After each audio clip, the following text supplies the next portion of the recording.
გახლავართ თემურ მონიევა, თუმცა ჩემი ოფიციალური სახელი გახლავთ პოლიორპე, მაგრამ საზოგადოება მე უმეტესად მიცნობს თემური სახელი და აი ამ სახელით, ანუ თემურ მონიევა სახელითა და გვარით გადავწყვიტე თქვენს წინაშე წარმოჩენა.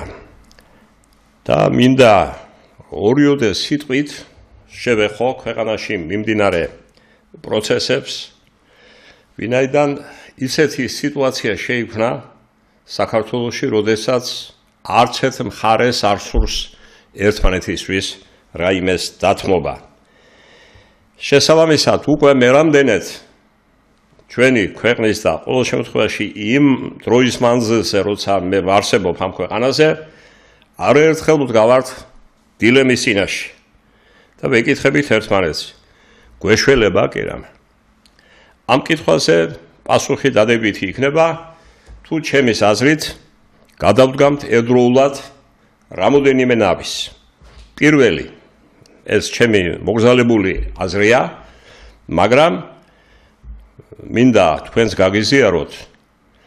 საქმე იმაშია, რომ უნდა შევეშვათ გადაჭარბებულ წარმოდგენას იმის შესახებ, რომ ჩვენ საქმეს სხვები, ანუ ჩვენი პარტნიორები გააკეთებენ ჩვენზე უკეთესად.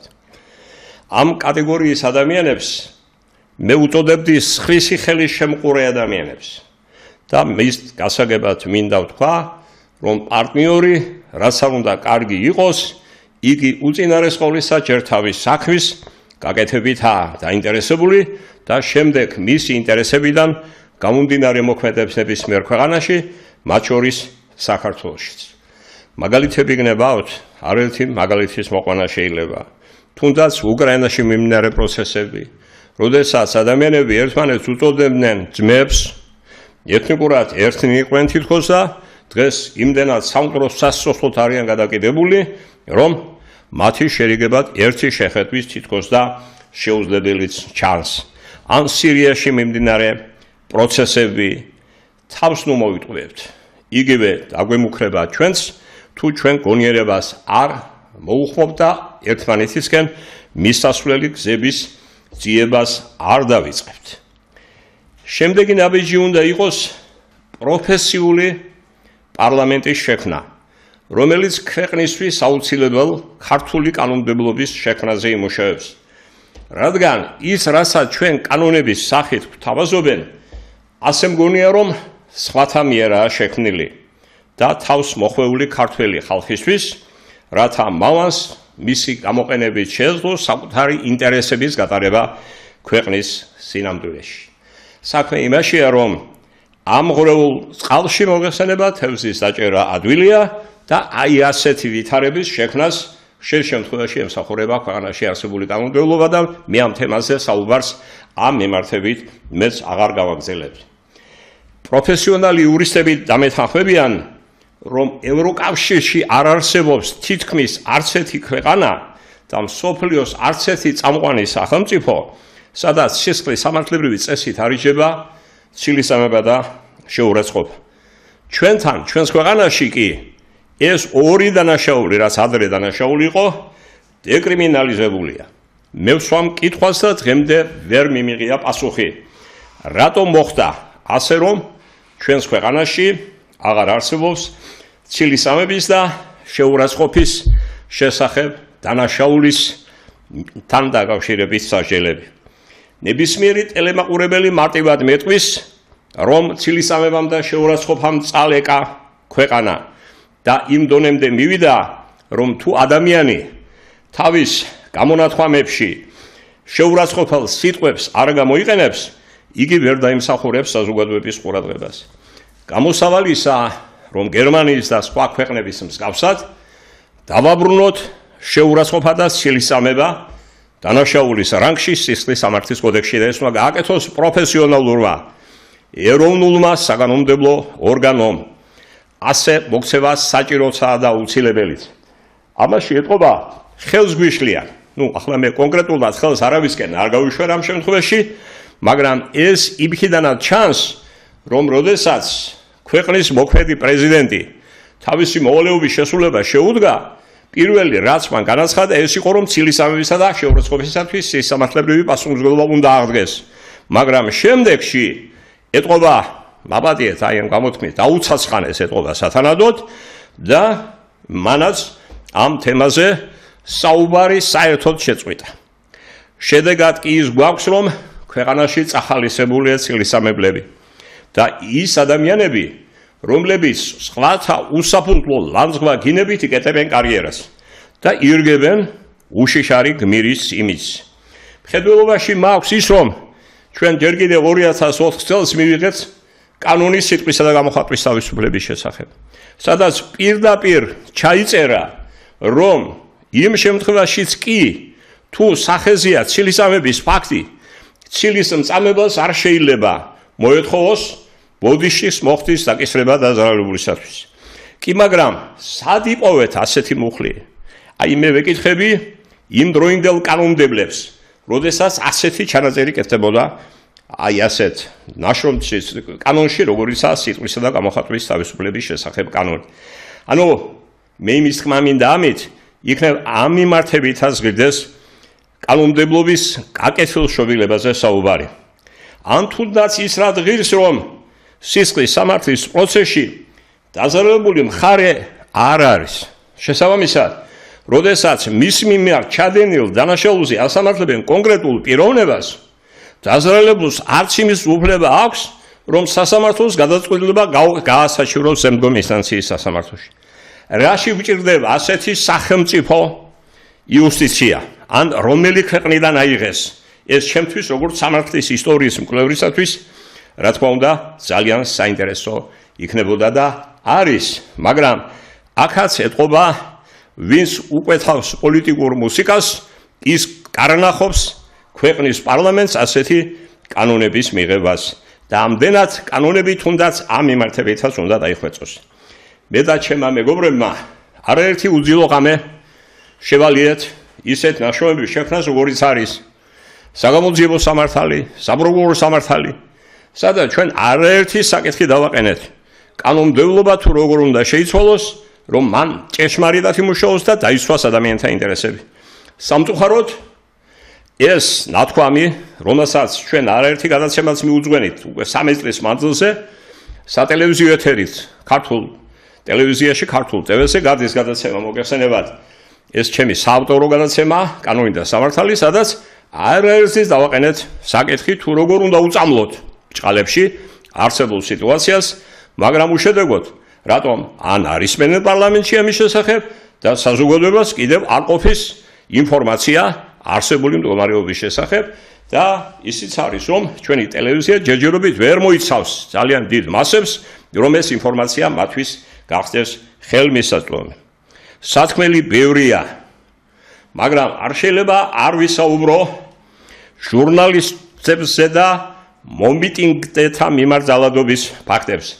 ძალადობა ვისგანაც არ უნდა მომდინარეობდეს, იგი დასაგმობია, დასაშელი მოქმედება და თანაბრად უნდა იშებოდეს ნებისმიერი მოძალადე, ის ჟურნალისტი იქნება თუ პოლიციის მუშაკი. საქმე რაშია? საქმე იმაშია, რომ ძალიან ბევრმა არ იცის, რომ არსებობს სისხლის სამართალში 152 მუხლია ეს კოდექსი მართლმხედველობაში, სადაც გათვალისწინებულია ადამიანთა თანასწორუფლებიანობის დარღვევის შესახებ პასუხისმგებლობის საუბარს. ხოლო მოქმედებები, რასაც ჩვენ ყოველდღიურად ხედავთ და უყურებთ, შეიცავს ამ დანაშაულის ნიშნებს. ანუ თანასწორუფლებიანობა ირღვევა პროფესიული ნიშნის მიხედვით და აი ამ მუხლით აღძრული საქმე დაწყებული, აღძრული მე თქვი ძელი ტერმინოლოგიით სინამდვილეში დღევანდელ სიტუაციაში აქვია გამოძიების დაწყება პრაქტიკულად არ მახსოვს. საშელი არც ისე დიდია ასეთ შემთხვევებისთვის, ოტლამდე თავისუფლების საკვეთა, მაგრამ ჭკუის სასწავლებელი ნამდვილად იქნება ნებისმიერი დამღუისა თუ დამნაშავის მიმართ. ძალიან კარგია და მივესალმები იმას, რომ ჟურნალისტების სოლიდარობას გამოხატავენ იმ ჟურნალისტების მიმართ, რომლებსაც ხელს უშლიან ჟურნალისტის პროფესიული საქმიანობის განხორციელებაში და ითხოვენ შესაბამის რეაგირებას. კარგია, რომ სისხლის სამართლის კოდექსში გვაქვს სპეციალური 154 მუხლი დასახელებით ჟურნალისტისათვის პროფესიულ საქმიანობაში უკანონოდ ხელის შეშლა. თუმცა ამავდროულად გულს მტკენს ის, რომ ჟურნალისტებმა და მათმა კეთილის მსურველებმა ხშირ შემთხვევაში ან არიციან, ან თვალს ხუჭავენ მასეთ, რომ ჟურნალისტობა დიდ უფლებებთან ერთად დიდ პასუხისმგებლობასაც მოიცავს. კერძოდ ამას მოწმობს ადამიანის უფლებათა ევროპული სასამართლოს არაერთი გადაწყვეტილება. დავასახელებ მხოლოდ რამოდენიმეს და შეიძლება თქვათ მაყურებელმა თავად განსაჯოს და ნახოს იქ არსებული ვითარება. კერძოდ ჟურნალისტმა არ უნდა გადალახოს მართლმსაჯულების განხორციელებისთვის დადგენილი ისეთი ზღვარი, როგორიცაა დაზარალებულის უფლება ისარგებლოს უდანაშაულობის პრეზუმპციით. ანუ ჟურნალისტს არ აქვს უფლება სასამართლოს კანონიერ ძალაში შესული განაჩენის გარეშე პიროვნების შესახებ თქვას, რომ ის დამნაშავე, ან რომ მან დანაშაული ჩაიდინა. ასეთია მაგალითად გადაწყვეტილება პრაგერი და ობერშლიკი ავსტრიის წინააღმდეგ საქმეზე 95 წლის 26 აპრილის გადაწყვეტილება აქვს მხედველობაში. ჟურნალისტებმა არ იციან ისიც, ან ივიწყებენ იმ ჭეშმარიტებას, რომ ინტერვიუების აღების დროსაც კი უნდა გაემიჯნონ პატევისა და ღირსების ხელმყოფის ციტატების შინაარს. მაგალითად, იხილეთ ტომა ლუქსემბურგის წინააღმდეგ საქმეზე 2001 წლის 29 მარტის გადაწყვეტილება. აქ საუბარი რაზეა? ჟურნალისტი, როდესაც ინტერვიუს იღებს და მისი რესპონდენტი ამ შემთხვევაში ასახელებს კონკრეტულ ფაქტებს და ეს ცილისწამებლურია, ძალადობის შემცველია, მაშინ ჟურნალისტს უნდა იყოს გონიერება და უნდა კითხოს, აქვს კი აი ამ მხარეს, ამ პიროვნებას ამ ფაქტების დამადასტურებელი ინფორმაცია. სხვა შემთხვევაში ჩაითვლება, რომ ის თანამზიარია, თანამონაწილეა ამ უხამსობის ძალადობისა თუ სხვა ისეთი ქმედების, რომელიც კანონით აკრძალულია. ერთი სიტყვით, ევროსასამართლო და ჟურნალისტიკური ეთიკით დაცულია მხოლოდ კეთილსინდისიერი კრიტიკა.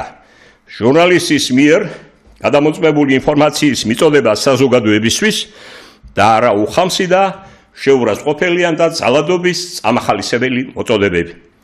ყველაფერ ამას სჭირდება ერთის მხრივ მასების გასნობიერება და მეორეს მხრივ პროფესიული ნიშნით შერჩეული პარლამენტი, რომელიც მიიღებს ქვეყნისთვის საჭირო კანონებს. ამდენად მე უერთდები მეცნიერთა კონგრესის პროექტს, თუ ვის გარეშე ვერ წარმოვიდგენია ქვეყნის პარლამენტი და გთავაზობთ შემდეგ პიროვნებებს. ეს ჩემი გადასახედიდან ეს ის ადამიანებია, რომელთანაც წლები მაკავშირებს, საქმიანი ურთიერთობა მაკავშირებს, მათი პიროვნული თვისებები და ქვეყნისადმი დამოკიდებულება ჩემთვის ცნობილია და ეს ადამიანები არიან პროფესორი გია მეფარიშვილი, აღიარებული სამართლის სპეციალისტი, პრაქტიკოსი, პარლამენტის წევრი, კაცი, რომელსაც ხესი აზრის მოსმენად შეუძლია და ამის ქაღალდზე გადატანაც. კაცი, რომელსაც თეორიიდან მოსულმა კაცმა პროკურორის თანამდებობაზე ყოფნის პერიოდში ძალიან მცირე მონაკვეთში აითვისა ის თვისებები, რომელიც უნდა ქონდეს კარგ პრაქტიკოს თეორიასთან ერთად. ამდენად ბატონი გია მეფარიშვილის გამოუყენებლობა ეს მე თუ მკითხავ დანაშაული იქნებოდა თანამედროვე საქართველოსთვის. პროფესორი მიხეილ მამნიაშვილი მინდა დავასახელო და შევიყვარო. აი ამ გადაცემებს, ვინც თვალს ადევნებს ჩვენს გადაცემებს ქართულ ტელევიზიაზე, ბოლო 1 წლის მანძილზე მე და ბატონი მიხეილი გამოვდივართ. აი ეს პიროვნება ფუტკარებით მუშაკაცია. იგი თავის თავს აკლებს დროს, ენერგიას, მოდის. რისთვის მოდის? იმისთვის, რომ ის რაც მან ნახა და ჩვენ ერთობლივად ვნახეთ, რა პრობლემაცაა, ეს პრობლემა მოიტანოს საზოგადოებამდე. რა თქმა უნდა, ნელ-ნელა, მაგრამ იზრდება მაყურებელთა რაოდენობა აი ამ გადაცემებისას, ჩვენ ეს გვახარებს, მაგრამ მინდა უთხრა მაყურებელს, რომ თუ ვინმე უნდა მუშაობდეს პარლამენტში, უნდა მუშაობდეს ბატონი მიხეილ მამნიაშვილი, რომელსაც შეუძლია პრობლემის დანახვა, პრობლემის არში გარკვევა და მისი გადაწყვეტის გზების მოძიება. ასევე ძალიან კარგი იქნებოდა თუ სამსახური მისცემდა ამის შესაძლებლობას და თვითონაც დასახლებოდა, რომ პარლამენტში ყოფილიყო წარმოდგენილი ბატონი ლადო ჭანტურია. ნუ ეს სამაყო პიროვნება ჩვენთვის და აქედან გამომდინარე მისი გამოუყენებლობა ამ რანგში მე მგონი ესე ძალიან დიდი შეცდომა იქნებოდა და მეც არც გავაგზელებ ამ მიმართებით. ასევე მინდა პარლამენტში ვიხილო პრაქტიკოსი იურისტი მებრძოლი ჭკადუა ზუგდიდის სიამოვნებიდან. ეს ამ პიროვნების შესახებ ზუგდიდლებმა იციან, სამეგრელოში იციან, შეიძლება ფართეს საზოგადოებამ არ იცოდეს, მაგრამ ეს პიროვნება ჩართული იყო არა მხოლოდ საგამოძიებო საქმიანობაში ქვეყნის ურთულეს პერიოდში და ძალიან კარგად იცის მან ეს პრობლემატიკა, რითი უნდა უწამლოს ადამიანმა, რომ კანონმდებლობა გასწორდეს, არამედ ქართულ აფხაზურ ურთიერთობებში და ძალიან დიდი როლი ითამაშა იქ საზოგადოებრივი აზრის და იმ ხალხის ჩვენკენ შემოbrunების საქმეში, რომელიც ბოლომდე არ მისულა, მაგრამ ეს ბატონი მებრძოლის ბრალი ნამდვილად არ არის, ეს იმ პოლიტიკის აზრია, რომელთაც გარკვეული პერიოდის მანძილზე რაღაც გაუცხოების ნიშნები გაჩნდა აფხაზურთა ქართულ მხარეებს შორის. არადა დამერწმუნეთ, რომ ყინული ნამდვილად იყო დაზრული და შეიძლებოდა მის სასიკეთოდ გამოყენება. გიმზერალანია მინდა დავასახელო ეს აფხაზეთის წარმომადგენელია კაცი, რომელიც სოხუმის უნივერსიტეტში პროფესორია, ძალიან სერიოზული კრიმინალისტი, სამართლოს უფროსი გახდათ. აფხაზეთის ომმა და ამ ტრაგედიამ მის მხრებზე გადაიარა, მაგრამ აი ამ პიროვნებამ წამსი ქვეყნის სიყვარული არ დაუკარგავს და ძალიან სასიამოვნო და კარგი იქნებოდა მისი ყოფნა ამ პარლამენტში. იგივე შემიძლია ვთქვა გიორგი თოდრიას. ეს არის კრიმინალისტიკის, ასე ვთქვათ, პატრიარქი ჩვენ სინამდვილეში, კონკრეტულ ადამიანებთან ერთად, არაერთი ნაშრომის ავტორი, არაერთი ახალგაზრდის აღმზრდელი და დამკვალიანებელი, რომელიც დღედაღა მუშაობს და შრომობს და მე ჩემ თავს უფლებას მივცემდი, მაგალითად მე რომ შეიძლება მქონდეს ამ პიროვნებას აუცილებლად წარმოვიდგენდი პარლამენტში. დავასახელებდი პროფესორ სულხან გოგინავას. ეს არის სამართლის ისტორიის სპეციალისტი. უпроსტორად, ეს არის რომის სამართლის მკვლევარი. და აი ამ დონის მკვლევარები, რომელმაც ძალიან კარგად იციან არა მხოლოდ რომის სამართალი, არამედ უცხო ენები, საჭიროა და რატომ? თუნდაც იმ თვალსაზრისით, რომ ტერმინოლოგიური თვალსაზრისით ზოგიერთ შემთხვევაში ჩვენი კანონმდებლობა გაუმართავი. ამ პიროვნებას შეუძლია ძალიან დიდი ქმედით დახმარება გაუწიოს პარლამენტს აი ამ გამართული კანონმდებლობების შექმნაში. პროფესორი არაერთი თაობის აღმზრდელი რომან შენგელი. მე როცა ჩავრიცხე ის ახალგაზრდა დოცენტი იყო მაშინ, დღეს ძალიან სერიოზული პროფესორია, თავის ქალიშვილთან ერთად არაერთი ნაშრომის ავტორი. იგი თავართილაძეს, გურამ თავართილაძეს უნივერსიტეტში მოღვაწეობს, იყო იურიდიულ ფაკულტეტის დეკანი და თუ ჩვენ გვჭირდება გამართული კანონმდებლობა საოჯახო და სამემკვიდრეო საფინანსო სამართლებრივ ურთიერთობებში, ჩვენ ამაზე დიდი სპეციალისტი ნამდვილად არ ყავდა და არ ყავს. და კანონმდებლობა რომ გასასწორებელია სამემკვიდრეო და საოჯახო მემართულებით, ამის არაერთი მაგალითი არსებობს. და აი ამას დახვეწა ჭირდება და ბატონ რომან შენგელიას აქ შეუძლია ძალიან დიდი როლი ითამაშოს ამ მიმართებით. პროფესორი გოჩა ფერაძე, ეს არის თბილისის სახელმწიფო უნივერსიტეტის ისტორიის კათედრის, სამართლის ისტორიის კათედრის პროფესორი და ამავე დროს მოღვაწეობს ეკონომიკისა და სამართლის ინსტიტუტში და მან თავის თავზე აიღო ძალიან დიდი ტვირთი პროკურატურის ისტორია საქართველოსიდან დაწყებული საბჭოთა პერიოდის და ასე შემდეგ. მან პირველი ნაკვეთი თავისი მონოგრაფიისა გამოუშვა, ძალიან საინტერესოა და აი ახლა უკვე მზადა ახალი გადაცემა, სადაც თქვენ არაერთ სახელს და გვარს ნახავთ იმ მივიწყებული ადამიანებისას, რომლებიც იდგნენ მართლმსაჯულების სადავეებთან და ეს ამ კაცის უდიდეს და სხვათა შორის ის მივიწყებული სახელები და გვარები, რომლებიც რუსეთის სხვადასხვა გუბერნიებში იყვნენ გაფანტული და მათ შესახებ რომ ადგილობრივ მოსახლეობამ და ჩვენ იურისტებმაც არ ვიცოდით. აუცილებელია პარლამენტში გენერალი გურამ ნიკოლეიშვილის ყოფნა. ნახლა, დღეს ჩვენ თავდაცვის სფეროში რომ გადავხედე, ვერ აღმოვაჩინე პიროვნება, რომელსაც თავის სათქმელი სიტყვა შეუძლია თქვას. ახლა აი ამ პიროვნებას რომ შეუძლია თქვას, აი ამ მიმართებით სათქმელი სიტყვა და ღირებული სათქმელი სიტყვა, იქიდანაც ჩანს, რომ იგი არა მხოლოდ იმითაა გამორჩეული, რომ იყო გენშტაბის ხელმძღვანელი საქართველოს სინამდვილეში და გენერალ-ლეიტენანტის შინია, არამედ იგი არის უაღრესად განსწავლული პიროვნება, ხო? მის სატელევიზიო გადაცემები ამის არაერთი კლასიკური დადასტურება, სადაც მან არაერთხელ გვაჩვენა თუ რითი გამოირჩევა თანამედროვე საბრძოლო დოქტრინა და რა მიმართებით უნდა გავითარდეთ ჩვენ გვინდა რომ დავეზახოთ ქვეყანას და ამის აუცილებლობა ღმერთმა არ ქნას, მაგრამ მე ვხედავ რომ შეიძლება სულ მალე დადგეს საქართველოს სინამდვილეში მოყავდეს ჩვენ ძლიერი შეერაღებული ძალები. სოფლის მეურნეობის დარგი, რომელიც მივიწყებულია მე უბრალოდ ამ დარგის სპეციალისტი არა ვარ, მაგრამ ჩემი პროფესიიდან გამომდინარე მე მიწევდა და ხშირად მქონდა ურთიერთობები ამ კატეგორიის ადამიანებთან. შეიძლება არ გამოიყენო ბონდოჯიქიას ავტორიტეტი და მისი პიროვნება. მე მიმაჩნია რომ უნდა გამოვიყენოთ. ვინც ისწავლოს მას ამეთანხმება, უაღრესად განათლებული კაცია, ცხოვრების ძალიან დიდი გზა გაიარა და რაც თავარია, მან იცის მართვა, საზოგადოებთან ურთიერთობა. არასოდეს მე არ მიგზნია ქედმაღლური დამოკიდებულება მისი სამართალმცავი ორგანოებისადმი, სხვების მიმართ. აი ეს მაგალითი გადამდებია და ეს მაგალითი უნდა იქნეს აუცილებლად გამოყენებული. ადამიანის უფლებების დაცვის კუთხით მე ქალბატონ მაია ნიკოლაიშვილს ვისურვებდი პარლამენტში. არა მხოლოდ იმისთვის, რომ მას კარგად საუბარი შეუძლია. მას სიმართლის ხმა შეუძლია. საჭირო დროს და საჭირო ადგილას. აი ეს არის ძალიან მნიშვნელოვანი ფაქტორი და ესე მართვის სისტემების სოფლიოში აღიარებულ მეცნიერს ბატონი ვახშიშვანიას ვისურვებდი მე ამ პარლამენტში თავისი ისტორიით, ტრადიციით ყველაფერს თავიდანებოთ მისი ბაბუა ცნობილი პიროვნება გახდათ, რომელსაც ვეფხისტყაოსანი შეიძლება ეს ვიღაცას არ მოსწონს, რომ მეგრულად ამეტყოლდა, მაგრამ მე როგორც მეგრული ენის მცოდნეს, ჩემთვის ძალიან მოსასმენია მეგრულ ენაზე ამეტყოლებული ვეფხისტყაოსანი და მეტის ის ჰარმონია, რაც ვეფხისტყაოსანში თუნდაც ქართულ ვარიანტში დევს, მაფიქრებინებს, რომ ის შეიძლება მართლაც იყო მეგრელგას დაწერილი და მეგრულად აუცილებლად უნდა ამეტყოლებული.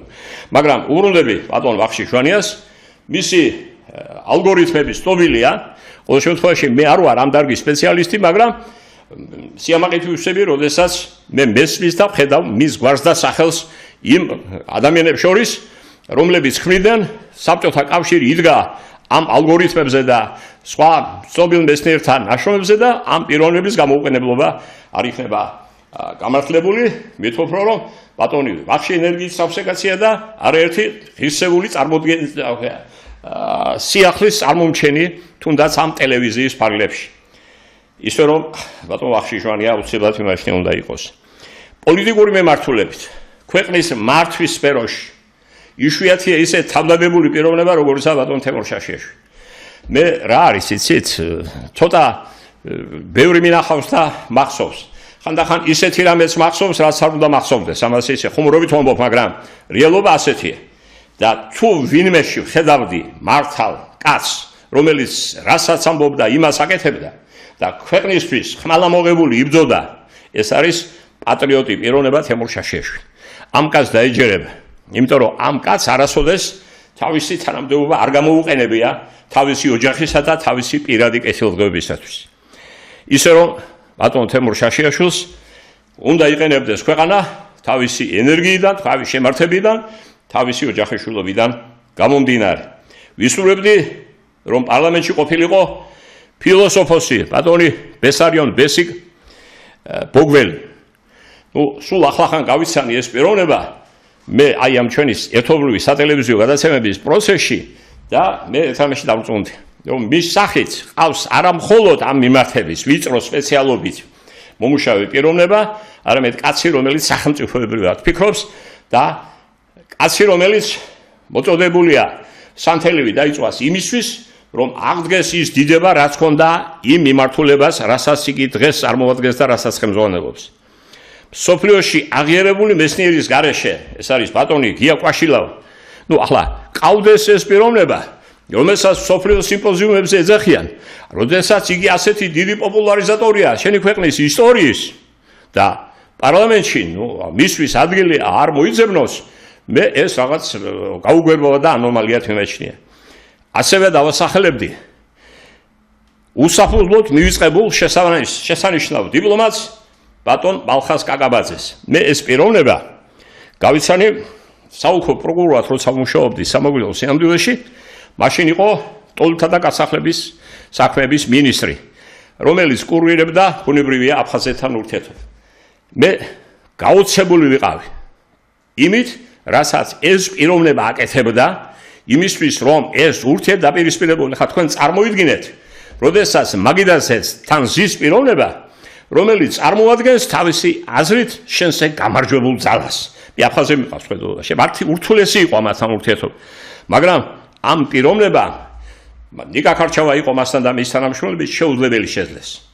აი ასეთი ადამიანები ჭირდება ჩვენ პარლამენტში იმ ადამიანებთან ერთად, ვის დასახელებულია და ჩამოთვლილია აი ამ სიაში, შეგნებულად მე ყველასი გვარი ვერ გავიმეორე ამ შემთხვევაში, მაგრამ დროთა ვითარებაში ამასაც გამოვასწორებთ და საზოგადოებამ თვითონ უნდა გადაწყვიტოს, ვინ ჭირდება მას პარლამენტში. ეს არის ერთი ჩვეულებრივი ქვეყანაზე შეყვარებული კაცის, ანუ ჩემი პოზიცია, თუ ამას გაიზიარებს საზოგადოება, მე უაღრესად ნადიერი დაგჩებით. მადლობა ყურადღებისთვის.